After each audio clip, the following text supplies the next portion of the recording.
Hello good morning students. आज हम class 12 का मेंडल वाले पार्ट से एक महत्वपूर्ण टॉपिक मनुष्य में गुणसूत्री व्यतिक्रम या क्रोमोसोमल डिसऑर्डर इन ह्यूमन के बारे में पढ़ेंगे। व्यतिक्रम क्या होता है यानी डिसऑर्डर क्या होता है, इस शब्द को समझते हैं। यानी गुणसूत्रों में क्रम में ना होना, यानी गुणसूत्रों की संख्या अधिक होना या कम होना या क्रम में यानी सीरीज में ना होना। गुणसूत्रों का क्रम में ना होने के कारण होने वाला रोग या डिसऑर्डर भी कहते हैं इसको। अब आपसे पूछा जाता है आनुवंशिक रोग, यानी दो आनुवंशिक रोग लिखो, तो इसके पहले भी हम पढ़ चुके हैं, वर्णांधता या हीमोफीलिया लिखते हैं। इसके अतिरिक्त आप डाउन सिंड्रोम या मंगोलिज्म या मंगोलियन जड़ता भी लिख सकते हो, यानी मंगोलियन जड़ता भी इसको कहते हैं। तो डाउन सिंड्रोम क्यों लिख सकते हैं? क्योंकि ये भी क्रोमोसोम्स यानी गुणसूत्र पर उपस्थित रोग है, गुणसूत्रों के द्वारा पीढ़ी में पहुंचता है, अगली पीढ़ी में। तो अब हम आइए पढ़ते हैं डाउन सिंड्रोम या मंगोलियन जड़ता। डाउन सिंड्रोम या मंगोलिज्म, इसे मंगोलियन जड़ता भी कहा जाता है। सर्वप्रथम लैंगडन डाउन ने इसका पता लगाया या अध्ययन किया, आप ऐसे कह सकते हो। तो लैंगडन डाउन के ही नाम पर इसे डाउन सिंड्रोम कहा जाता है। और इसके अतिरिक्त मंगोलिज्म या मंगोलियन जड़ता भी कहा जाता है, क्योंकि इस रोग के जो सिम्टम्स हैं यानी लक्षण जो है वो मंगोलियन प्रजाति, जो हमारी मंगोलियन जाति होती है या प्रजाति होती है, उसके शारीरिक ढांचा से मिलते जुलते हैं। यानी जो मंगोलियन जाति के व्यक्ति हैं, मंगोल जैसे प्रजातियां होती हैं, वैसे मंगोलियन प्रजाति के जो व्यक्ति हैं उनके शारीरिक ढांचा से डाउन सिंड्रोम व्यक्ति के लक्षण मिलते हैं, इसलिए इसे मंगोलियन या मंगोलिज्म या मंगोलियन जड़ता भी कहा जाता है।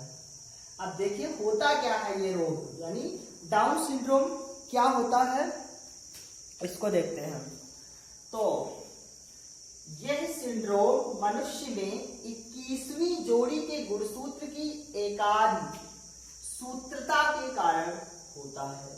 हम पीछे पढ़कर आए हैं कि मनुष्य में 23 जोड़ी गुणसूत्र यानी संख्या में कुल 46 होते हैं, परंतु यहाँ पर क्या है कि जो 22वीं जोड़ी है मनुष्य की, उसमें एकाध सूत्रता, इसको इंग्लिश में एकाध सूत्रता को ट्राइसोमी कहते हैं। ट्राई से तात्पर्य 3। तो जो 21वीं जोड़ी है उसमें एकाध सूत्रता यानी ट्राइसोमी 2 के स्थान पर 3 गुणसूत्र हो जाते हैं। यानी 23वीं जो 21वीं जोड़ी है उसमें 2 जोड़ी से तात्पर्य होता है कि 2 गुणसूत्र का होना, लेकिन 21वीं जोड़ी में एकाध सूत्रता हो जाता है यानी ट्राइसोमी हो जाती है, जिसके कारण 2 की बजाय 3 गुणसूत्र हो जाते हैं। और जिससे क्या होता है कि डाउन सिंड्रोम व्यक्तियों में, यानी जो व्यक्ति डाउन सिंड्रोम से ग्रसित होते हैं उनमें 46 के स्थान पर 47 गुणसूत्र होते हैं। यानी संख्या वही, जब यहाँ पर ट्राइसोमी 1 बढ़ जाती है 21वीं जोड़ी में, जब 21वीं जोड़ी में 1 बढ़ जाती है, जिसके कारण कुल संख्या 46 के स्थान पर 47 गुणसूत्र हो जाती है। जब 47 गुणसूत्र यानी संख्या यहाँ पर डाउन सिंड्रोम में क्या है, अधिक हो रही है, जबकि सामान्य गुणसूत्र 46 होने चाहिए, यानी कि 23 जोड़ी, और 23 के बजाय यहाँ पर हो जाते हैं 21वीं में बढ़ने के कारण कुल गुणसूत्र 47, जिसके कारण व्यक्ति डाउन सिंड्रोम से ग्रसित हो जाता है। बहुत इंपॉर्टेंट है परीक्षा की दृष्टि से, आप बहुत अच्छे से पढ़ना। अब समझते हैं कि डाउन सिंड्रोम का कारण क्या है। यानी ये तो हम समझ गए कि एक गुणसूत्र संख्या में ज्यादा हो जाता है, लेकिन होता कैसे ज्यादा है ये देखते हैं कि यहाँ पर 47 तो हो रहा है, इतना समझ गए कि 47 के कारण डाउन सिंड्रोम हो जाता है। अब ये 47 गुणसूत्र होते कैसे हैं, देखिए कि जब युग्मक निर्माण के समय अर्धसूत्री विभाजन में 21वें अलिंग सूत्र का अलग अलग ना हो पाने के कारण 23 गुणसूत्र के स्थान पर 24 गुणसूत्र पहुंचते हैं। यानी जब युग्मक बन रहे होते हैं, देखिए क्या है कि मनुष्य में गुणसूत्र जो है XX यानी कि मादा में और नर में XY से प्रदर्शित करते हैं, और जब लिंग का निर्धारण होता है तब ये XX और XY युग्मक अलग अलग हो जाते हैं। यानी हमने भी पीछे वीडियो में बताया है कि अलग अलग करते हैं युग्मक, तो वही युग्मक जब अर्धसूत्री विभाजन होता है तब अलग होते हैं, लेकिन 21वें अलिंग सूत्र का अलग अलग ना हो पाना, ये बहुत इंपॉर्टेंट है, ये समझना है। अलिंग सूत्र से तात्पर्य है कि जो 21वीं जोड़ी है वो लिंग गुणसूत्र नहीं होती है, पीछे भी बताए हैं। यानी वो दैहिक लक्षणों को प्रेरित करती है, और उसी यानी दैहिक लक्षणों में जो 21वीं जोड़ी है वो 21वीं जोड़ी में अलग नहीं हो पाती है। यानी वो उसके जो युग्मक हैं 21वीं जोड़ी के, वो युग्मक अलग अलग नहीं होता है, जिसके कारण क्या होता है कि 23 गुणसूत्र के स्थान पर 24 गुणसूत्र पहुंचते हैं। यानी जब किसी लिंग का निर्धारण होता है तो उस समय युग्मक अलग अलग हो जाते हैं, और अलग अलग हो जाने के कारण यानी 23 गुणसूत्र माता से और 23 गुणसूत्र पिता से पहुंचते हैं, जिसके कारण संतति में कुल गुणसूत्रों की संख्या 46 होती है।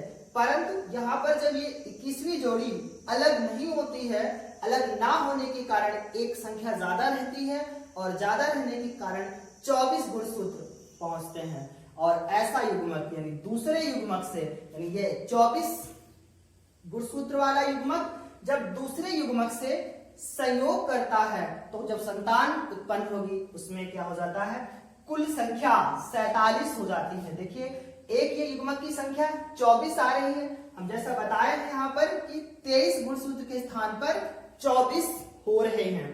तो यहाँ पर जब 24 हो रहे हैं एक युग्मक के, और ये या आप कह सकते हो ये माता से 24 आए हैं, और या पिता से कह सकते हो ये 23 आए हैं, आप मान सकते हो। तो जब ये 24 माता से और ये पिता से 23 आ गए, तब संतति जो उत्पन्न हुई उसके कुल गुणसूत्रों की संख्या 47 हो गई, और जब 47 हो गई तो वो व्यक्ति डाउन सिंड्रोम या मंगोलिज्म हो जाता है। आप समझ गए होंगे कि जब 24 गुणसूत्र वाला युग्मक 23 गुणसूत्र वाले युग्मक से संयोग करता है और संतति जो उत्पन्न होती है संयोग होकर उसके कुल संख्या 47। आप समझ गए कि ये माता से या पिता किसी एक से मान लो, यानी ये आप यहाँ समझ रहे हो कि जो 21वीं जोड़ी है वो अलग नहीं हो पा रही है, अलग ना हो पाने के कारण एक संख्या ज्यादा हो रही है। तो ये 24 हो गई, और 24 जब एक युग्मक की और ये 23 हो गए एक युग्मक के। जैसे आप XX लिखते हो, XX और XY ऐसे, और जब हम इनको अलग अलग करते हैं युग्मक तो अलग अलग रखते हैं, तो पहुंचता तो एक ही है, या एक X ये जाएगा या एक X ये जाएगा। तो जब एक X जाएगा तभी तो यहाँ पर इसके यानी 23 और इसके 23 कुल मिलाकर 46 होते हैं। लेकिन यहाँ पर एक के 24, अब इसके 24 हो गए, इसके 23, तो दोनों से मिलने वाली संतान एक्सेस मालिया पुत्री बनी, तो इसके कुल गुणसूत्रों की संख्या 47 हो गई। यानी 47 हो जाने के कारण ये पुत्री मंगोलियन जड़ता हो गई, यानी डाउन सिंड्रोम से ग्रसित हो गई। अब ये डाउन सिंड्रोम हो जाने से क्या होता है व्यक्ति में, उसमें लक्षण कैसे हो जाते हैं। देखिए चेहरा मंगोलों के समान, चेहरा मंगोलों के समान से तात्पर्य है जो मंगोलियन प्रजाति के व्यक्ति होते हैं उनका चेहरा चौड़ा, चपटा चौड़ा, चपटा कह सकते हो चेहरा, आंखें तिरछी होती हैं, यानी उनकी आंखें जो है तिरछी होती हैं, माथा चौड़ा, यानी जो मंगोलियन व्यक्ति होते हैं डाउन सिंड्रोम से ग्रसित व्यक्ति होते हैं उनका माथा चौड़ा होता है और उनकी आंखें तिरछी होती हैं और चेहरा जो है चपटा होता है। गर्दन छोटी चौड़ी, यानी गर्दन जो है लंबाई में नहीं होती है और चौड़ी होती है। अंगुलियां छोटी ठूंठ के समान, यानी जो अंगुलियां हैं उनका आकार छोटा रह जाता है और ठूंठ के समान से तात्पर्य उनमें नाखून नहीं होते हैं, यानी आप नाखून हटाकर समझ सकते हो कि जब नाखून नहीं होंगे तो ठूंठ जैसी उंगलियां हमारी दिखाई देंगी, अंगुलियां छोटी और ठूंठ जैसी दिखाई देंगी, आंखें तिरछी, जीभ मोटी।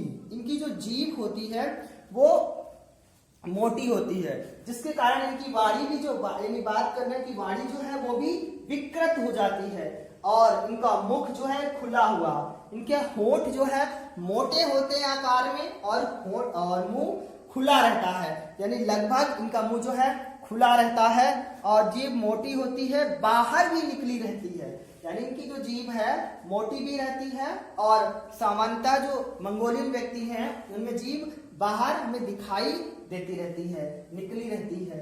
और सबसे इंपॉर्टेंट है कि मस्तिष्क अल्प विकसित, यानी जो इनका मस्तिष्क है वो विकसित नहीं होता है। मस्तिष्क विकसित ना होने के कारण ये व्यक्ति मंद बुद्धि के कहलाते हैं, यानी जब मस्तिष्क ही विकसित नहीं होगा तो ये व्यक्ति जो है मंद बुद्धि के कहलाते हैं, अल्प विकसित होने के कारण। यानी इनकी जो IQ होती है, यानी बुद्धि लब्धि जो होती है, इंटेलिजेंसी जो होती है वो 25 से 70 होती है। जो मंगोलियन व्यक्ति होते हैं या मंगोलियन जड़ता से ग्रसित होते हैं, और ये व्यक्ति ज्यादा दिन तक जीवित नहीं रहते हैं। इनकी आयु जो है लगभग 12 से 14 वर्ष होती है। उसके बाद ये जो है मर जाते हैं, यानी खत्म हो जाते हैं, ज्यादा दिन तक जीवित नहीं रह पाते हैं। तो ये था आपका डाउन सिंड्रोम या मंगोलियन जड़ता